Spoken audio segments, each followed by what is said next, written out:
In this video I'm going to look at the derivation of the general solution to a quadratic equation. The general form of the quadratic equation is given by ax squared plus bx plus c equals 0. Now in order to come up with a general solution we need to use the method of completing the square. So to do that we'll take out the x terms by themselves and take out a factor of a. So we get left with our second line here, a outside of x squared plus b over a times x plus c equals 0. Now we need to complete the square on the x term. So we have a look at the coefficient of x and notice that it is b over a.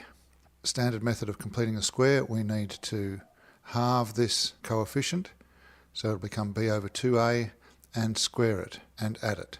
So we need to now add the term b over 2a all squared. Of course we can't go blindly adding terms into equations, so we need to take it away again as well. So we subtract b over 2a all squared, keeping things nicely balanced as they were, and finish off the equation. Alright, next line then is a outside of x squared plus b over a times x plus b over 2a all squared minus b squared over 4a squared plus c equals 0. Let's remove a as a factor outside of a square bracket here, and this is the crucial part of the completing the square process, of course, and this is why we did it in the first place, is that if we examine the first three terms of our expression now, we can see that they are in fact a perfect square. They're equal to x plus b over 2a all squared.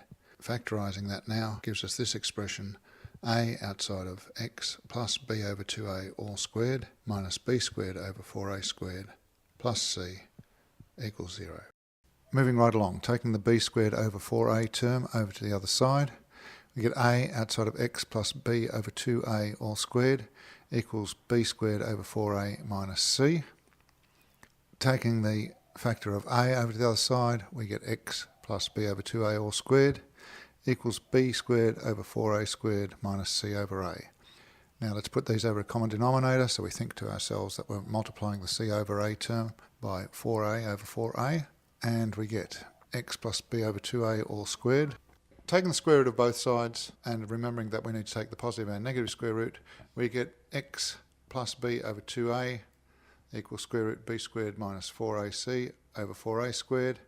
Collecting a few terms together, tidying up now of course, we get left with our general formula for the quadratic equation, which is x equals negative b plus or minus square root of b squared minus 4ac over 2a.